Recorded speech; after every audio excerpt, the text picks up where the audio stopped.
Hey guys, it's the Herobrine Slayer here. We're back with part 4 of what's it called? What happened to their what's wrong with their faces? That's it. Okay, let's begin. I don't know where to begin. So much has happened since my last post. I feel like I'm in a never-ending nightmare. I can't wake up from this hell. There's no way out. I've tried everything. I'm currently typing this on my phone. So please excuse any spelling mistakes. I'm not in a situation to fix small errors. I'm in a abandoned police station, and I'm not alone. You're all probably very confused, so I again will start where I left off. The last thing I said in my update was that I was in the car with my sister. We drove what felt like forever. We didn't know where to go, and after a few hours we contemplated leaving the city. It was the only decision. This was no longer our home.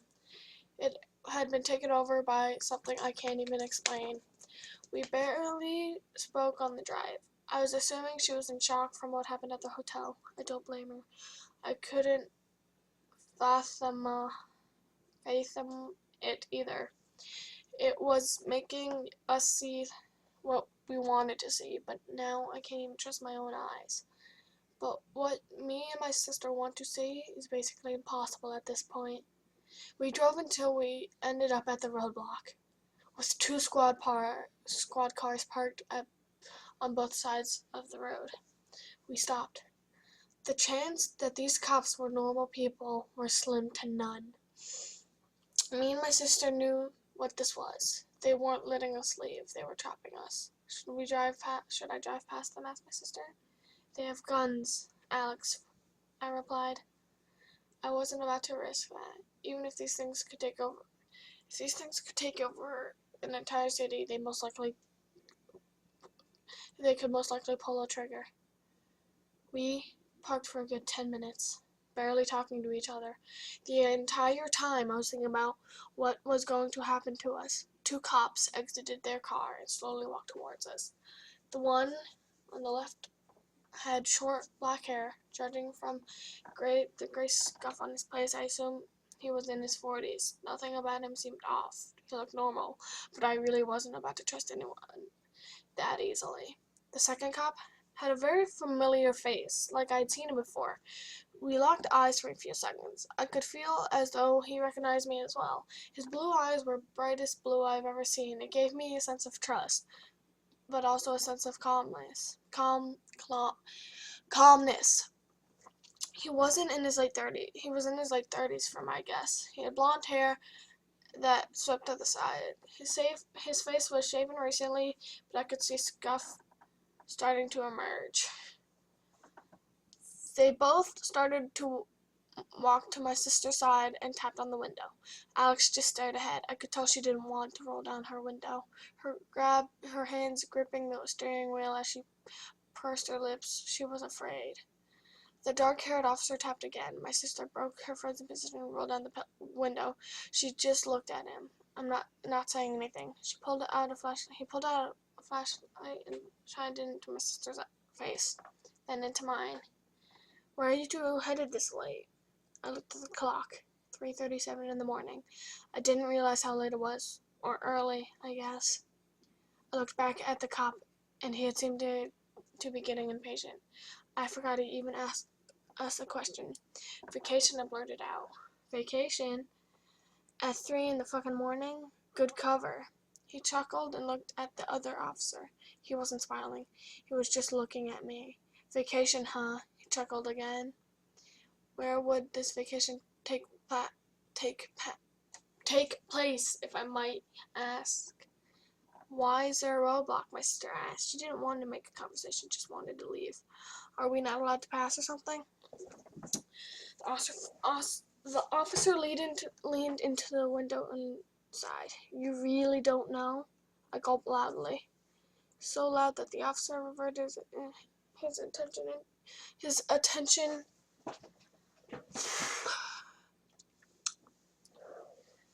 I lost my place. Attention to me. We knew what he was, why the roadblock was there. It was for us, to keep us in. The second officer had a refused look on his face, as if he didn't know where he was. I couldn't stop staring at him. Why did he look so familiar? There had been reports of a murder in the city. He was last seen in a blue sedan heading this way. We are just trying to catch him. James and I have been here for a few hours. This was the first thing the blonde officer said. His voice sounded even more familiar. But as you can clearly see, this is not a blue sedan, so may we please pass? Asked my sister.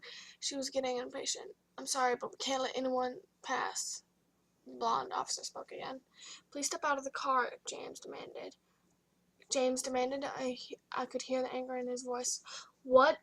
Alex and the blonde officer both asked at the same time. James reached in and unlocked the door, opening it and grabbing my sister's arms. Take off your fucking seatbelt. What? No, I haven't done anything wrong, my sister angrily screamed. James, what the fuck are you doing? The other officer asked. James leaned in and undid her seatbelt. Proceeded to pull out of the car. My sister was screaming at the officer. I don't know if it was anger or in fear. I just sat there, frozen in fear. I should have gone and helped her. I should have tried to do something. In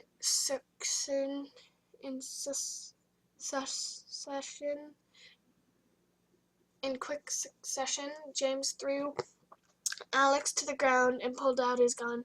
3 shots. The first shot was in the stomach. Then 2 were in the head. My sister was dead. He killed her. This thing killed her. I was alone. The blonde officer started screaming and pulled out his gun, pointing it at James. James turned around. I saw that familiar face, that fucking smile. End to end. I couldn't see his skin. I could see his skin tearing on both sides, blood trickling down his skin. Fucking shoot him, I screamed. He shot twice, both in the head, and James fell to the ground right beside my sister. We didn't move or say anything for a good minute. My sister had just been killed, and he just shot his partner. We were both in shock. As I look back, I wonder why I never cried. I wanted to. I just didn't. Maybe it was because fear overcoming the sadness. Maybe that wasn't even my sister. How did I know it was her? What was that? The officer broke the silence and stared at me. What the fuck was that? I wanted to talk, but I couldn't. I couldn't do anything. I was stuck in that chair. He walked around and opened the door. Come on, we need to leave. His words broke my frozen state. I got out without saying anything. We headed to his car and headed towards the local police station. I thought you were one of them, I whispered. One of what? What are these things? I looked at him. I didn't answer. I couldn't answer. I wanted to explain this whole situation to him, but under the circumstances, I couldn't. Was that not my partner? Was that something else? I didn't answer. My sister's just been killed. I tried to cry. I wanted to cry, but I couldn't. He kept on asking questions. I kept on asking questions, but I stayed silent. He started to sound like a blur. Everything around me was slowing down. How was I supposed to go on without my sister? How was I supposed to do this alone? His next question, broke my train of thought. Was she your sister? I didn't reply instantly. I kept thinking about her lifeless corpse on the ground, blood surrounding her. Yes. I'm sorry. I should have reacted quicker. I wanted to say it wasn't his fault, but I sat there. I didn't want to live anymore. Not in this constant state of fear. We arrived at the police station. No cars in the parking lot. No officer in sight. Where the fuck is everyone? He asked. He was right. When me and my sister passed this on our way, it was filled with cop cars. He pulled out his gun, stayed close behind me. Wait, what is your name? I asked. Stan. I'm Charlie. Okay, Charlie. Follow me. We exited the car and headed inside the police station. There was no one in sight. I don't know what was scarier, seeing a bunch of things impersonate people I knew or loved, or seeing no one at all. We walked inside and instantly noticed a figure around the corner. Stan raised his gun and turned his flashlight on. This place looked abandoned. There were papers scattered across the floor. Moldy plates and cups were on the desk. There was also no mold against the wall, which made me sick to my stomach. It smelled exactly like the hotel, but this time I could smell something different. I could smell perfume, a slight scent coming from somewhere in the station. What the fuck happened to your ass? Stan asked. We heard a rustle of paper coming from the corner where we saw the shadow. Stan walked ahead. I followed, close behind. We turned a corner. Stan flashed his light down the hall. It was long and narrow, but I could make out his figure. Standing at the end, it was a woman. She was hunched over, and she was looking right at us. Stan took a few steps towards it. I couldn't recognize her, but Stan did. He dropped his gun and called out to it, "Mom?" It slowly walked into a room, and Stan ran after it. "Mom? Stan! Stop! It isn't her!" But I couldn't stop him. He hadn't seen what I had seen. He didn't know yet. I ran after him, but something made me stop dead in my tracks. I heard a voice calling out to me, calling my name. "Charlie? Is that you?" I stopped. The smell of the perfume was getting stronger.